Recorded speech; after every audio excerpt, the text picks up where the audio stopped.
1844, a group of fishermen rowed out into the freezing waters of the North Atlantic. Their destination was Eldey, a giant sea stack 13 miles off the southwest coast of Iceland. They were risking their lives, driven to find a seabird so rare that a single specimen would raise a small fortune. No.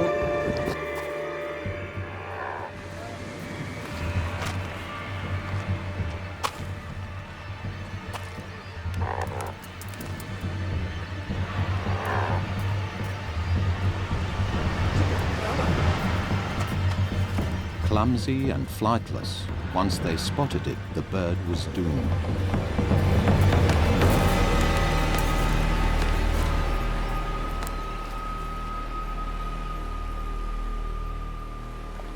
The creature they'd killed was called the Great Auk. This was the last confirmed sighting of the species, even though people went on searching for decades. Ironically, the Great Auk had been killed for the very people who most wanted to save it.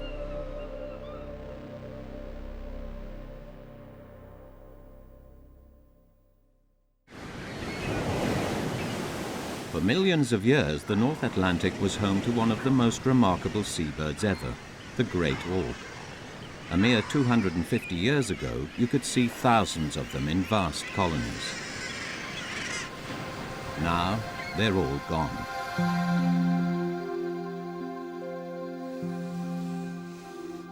Today, the only Great Auks that remain gather dust in Victorian museum collections.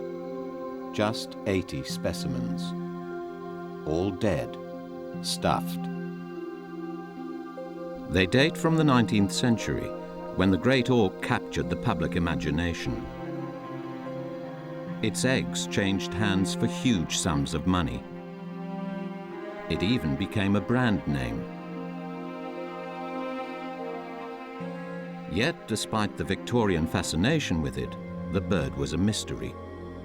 Scientists were ignorant of how many there were, where it lived, or how it had evolved, until it was too late.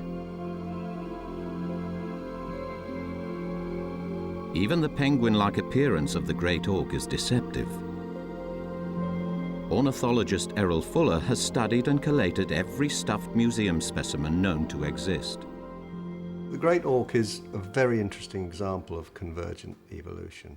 It looks very much like a penguin, but in fact it isn't. It's not related to the penguins at all. It's related to the birds that we call now guillemots, razorbills, even puffins. That's where its affinities lie. But it happens to look very much like a penguin because it lived very much the same kind of life. The auk was larger than the average penguin, and it was a far superior killer. No penguin ever evolved such an effective weapon. A beak, long, sleek, and sharp enough to slice through prey in a single bite. And to chase its victims underwater, it was more agile than the penguin. At the top of the bird, the beak is compressed so that that doesn't offer much water resistance. Then the bird is generally beautifully streamlined. This bird would have been superbly sleek and hydrodynamic with very small wings so they don't resist against the pull of the water. And when we get to down towards the bottom, the feet are thrown very far back. All those things conspire to make this bird like a torpedo in the water.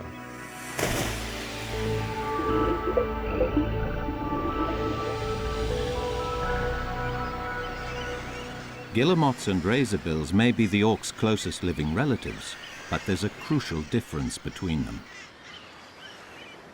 This guillemot has very long wings, and that tells us immediately that this is a bird of flight. The wings on the Great Auk are really very, very short, and you see that they couldn't possibly have enabled a bird of this size to take to the air. The auk and the guillemot were most alike not in the air, but under the water. For biologist Donald Kroll, guillemots and auks stand comparison with the ocean's most magnificent creatures. We think of sperm whales as being these amazing long-duration divers, and elephant seals, long-duration deep divers. But if you scale it to their body size, you're talking about an animal that weighs thousands of kilos versus a bird that weighs 1 kilo. So pound for pound, what these birds are doing is just absolutely astounding. They're the deepest and longest diving animals that have ever existed on Earth. And so pound for pound, the Great Auk might have even been a better diver. The auk's much reduced flipper-like wings now had less surface area, enabling the bird to power through water that's many times denser than air. But to dive so deep, it had paid a price. What these birds did is essentially, in an evolutionary sense, make the great sacrifice. They gave up the ability to fly in order to become the supreme divers, if you will. And so the Great Auks were probably one of the best northern hemisphere divers that existed. And so it really was quite an amazing evolutionary transition. All this happened to make the Great Auk a devastating underwater predator. For over 10 months of the year, the auk lived entirely in the open ocean, hunting schooling fish like capelin.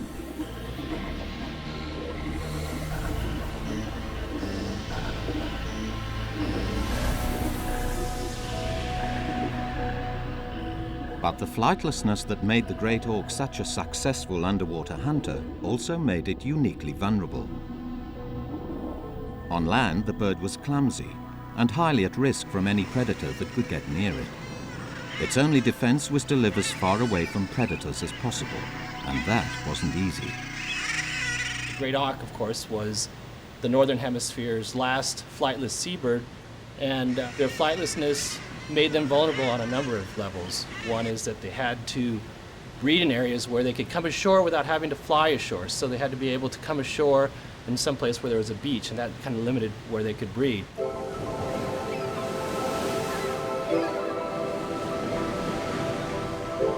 There were precious few places the flightless Great Auk could have gone. Cliffs and rocky coastlines would have been out of their reach. 40 miles off Newfoundland, on the eastern coast of Canada, lie the Grand Banks. An area of shallows, with an archipelago of tiny islands and drifting icebergs close to where the Titanic went down. For millions of years, this was the auk's stronghold. Ecologist Bill Montevecchia searches for traces of the bird he knows he'll never find alive among the islands. You know, there's always been a bit of mystery about these birds and about these islands. I still look for them, you know. I mean, I know they're not there. I still look for them, right? I mean, because of that sort of presence of them having been here. Look at these islands here. They're flat. They're just like pancakes. And this is a perfect island for a flightless bird. This is the kind of island that Great Auk had to have. Isolated and uninhabited, the auk lived here and nowhere else along the North American coast, undisturbed for millennia. But 500 years ago, it suddenly came under attack. In here is a skull of a Great Auk that I dug on Funk Island. This is the beak. Quite incredible, powerful beak. This was all one piece that actually subsequently fragmented. There's a few cracks in the cranium of the bird here. It might have been where it was banged over the head. Out here, only one predator could have done this: man.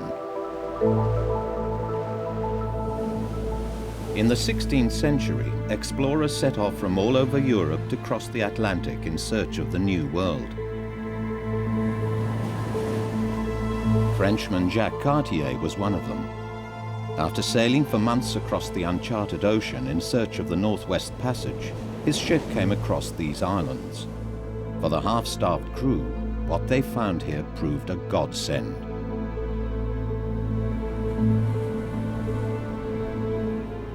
The crews are stressed for protein, for food, 6 to 8 week crossings of an Atlantic Ocean that's tough. You don't have a refrigerator. You've got dried meat, you've got salted meat, and you're lucky to be alive by the time you get to this side. So Cartier's sailing over here, up on the northeast coast. He finds this flat island covered with flightless birds. I mean, he couldn't have hit anything any better. For centuries, you know, this flat island really was the first fast food takeout in North America. Hunted for food, the Great Auk suddenly turned from predator to prey. Yet its extinction is no open and shut case. Ultimately, was man the scientist more to blame than man the hunter?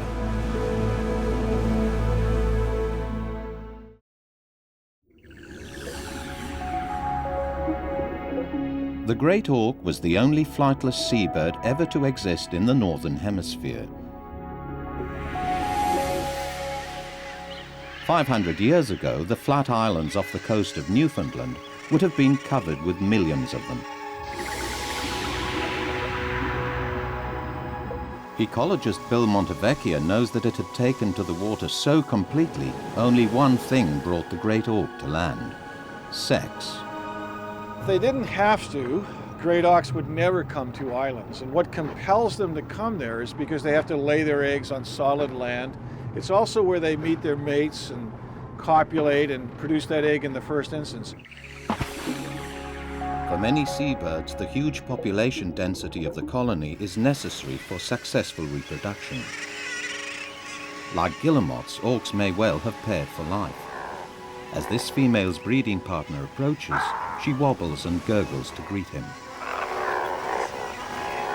He taps his beak against hers, and they preen each other.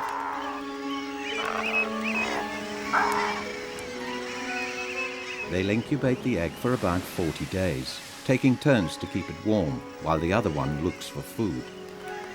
The swap over is a painstaking business and can be perilous.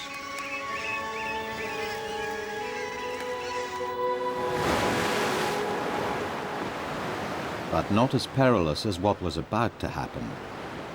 With the arrival of hungry sailors, the Great Auk had to cope with a threat that evolution had not prepared it for.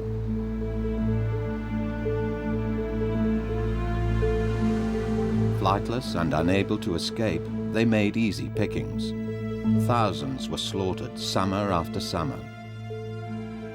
Yet killing auks for food was only the beginning of the end. We don't think that's why there are no Great Auks here today.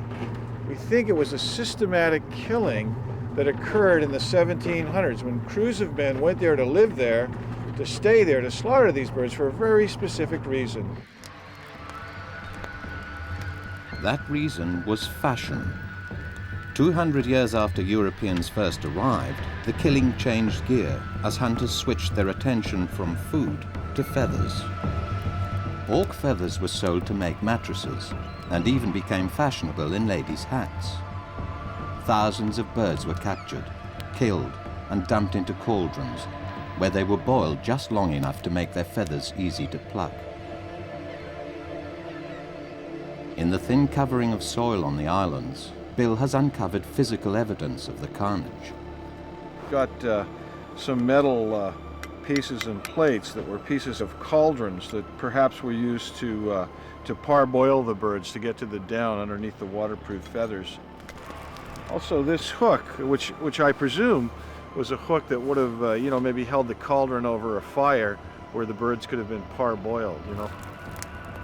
The oily, fatty birds were used as the fuel to keep the fires burning, and you can actually find these pieces of charcoal, and if you look really carefully, you can see where the feather shafts of the birds were.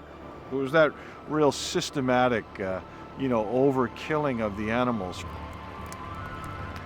In 1785, Captain George Cartwright, adventurer and trapper, observed, "It has been customary of late years for crews of men to live all summer on the island for the sole purpose of killing birds for the sake of their feathers. The destruction which they have made is incredible. If a stop is not soon put to that practice, the whole breed will be diminished to almost nothing."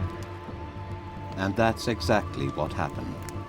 By the 19th century, the vast colonies on the islands off Newfoundland had been completely destroyed. But the species survived. There was still hope. Across the Atlantic was one other refuge. The last great auks off the fishing banks of Newfoundland were seen in the mid-19th century, but really the species had ceased to breed there, and the only remaining breeding colony of the great auk in the whole world was on a tiny island off the southwestern tip of Iceland. But it was about 26 miles from the mainland, so it was a dangerous procedure to go out there. Isolated from the threat of man, in Iceland it seemed the great auk had finally found a safe haven. And for hundreds of years, Icelandic folklore even helped protect this colony from humans, who were too scared to go there. This little island was invested with quite fearful stories. People had died going out there in the 1620s. There were stories going back to the 14th century of somebody who lived there and survived a winter, refused to tell anybody how he'd survived. So the story grew up that he'd been looked after by the Hilda folk, who were these fairies and ghosts. These haunted islands protected the birds, but then nature, not man, dealt them another blow. In March 1830, an undersea volcano erupted. The auk's refuge exploded and disappeared beneath the waves. But even the hand of nature couldn't drive the auk to total extinction. About 40 pairs survived the eruption. The birds had one other place that they could breed on, which they never had bred on, because it was 13 kilometers nearer to the mainland and not ideally suitable. But this was the one that they chose after 1830. The bird really didn't have much chance of survival once it had chosen a breeding site that was so near to the mainland. This last haven was Eldey, and the auk sought refuge here just as scientific interest and sympathy for its plight was growing. Yet at this time, the study of natural history meant collecting and classifying, pickling, preserving, and stuffing. The rarer the auk became, the more sought after it was. This was the golden era of natural history collecting, when every gentleman worth his salt would feel the need to put together a large collection of natural history items, stuffed animals, stuffed birds, birds' eggs, and at the same time the great institutional museums of the world were becoming interested in natural history specimens. So the Great Auk, of course, in its declining years, corresponded with just these years when this great surge in natural history collecting was taking place. But in their enthusiasm for collecting, Victorian scientists neglected animal behavior and failed to understand that with the loss of the auk's breeding colonies, it was already on the very brink of extinction. Once the numbers fell below a certain level, even though that level may have been quite considerable, the bird was doomed. And we can almost test that, because if this had been a bird that could have lived in 3s and 4s, 6s and 7s, 10s and 12s, it would still be among us today, because it could have always found little lonely coves, lonely islands in the North Atlantic where just a few individuals could live. The fact that we don't find it today is proof, surely, of the fact that this was a bird that could only live in colonies of large numbers. This was a fatal misunderstanding, because now, in their ignorance, Victorian scientists unwittingly pushed the Great Auk to its final extinction. On Eldey in 1844, the hunting trip was undertaken at the request of a keen Danish collector of rare birds and their eggs, Carl Siemsen. One of dozens of dealers across Europe, he believed he was furthering the cause of scientific knowledge, as well as making a handsome profit. Birds like this one, and all the ones we see in museums, almost without exception, were caught on the island of Eldey. They were caught by Icelandic fishermen who landed on the island with a certain amount of difficulty, actually approached the bird, grabbed it because it was so helpless, on land, unlike in the water, probably wrung its neck there and then on LD, took it back to their fishing village, skinned it, ate the body, and then sold the skin for comparatively small amounts to traders in Reykjavik, who then sold them on to museums in Europe. By 1844, far from providing a refuge, LD was more like a prison, where the last remaining breeding pair of auks awaited the inevitable.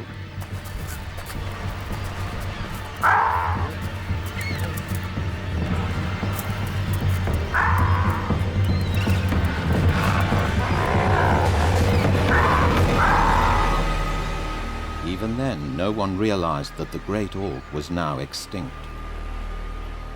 It was confidently asserted that colonies thrived even further north in Arctic waters. Scientific interest continued unabated. It wasn't perhaps till a decade after the Great Auk actually became extinct that scientists went to Iceland seriously looking for it. And by then, of course, it was too late for them to find it.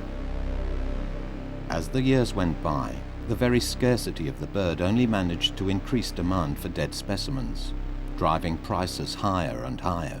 It started off at amounts like £5, £10, but by say 1870 you'd have got £40 for a Great Auk. By 1900 you'd have got £350 for a Great Auk. Now £350 was a huge sum of money at that time. Just to put it into context, you'd have probably been able to buy 3 or 4 houses with that amount of money. Auk mania ensured the bird was never more famous than the moment of its extinction. In the 1880s, novelist Charles Kingsley caricatured the bird standing on the All Alone stone in his children's classic, The Water Babies. The Great Auk had become a mythical creature, but the opportunity to experience it for real had been lost forever.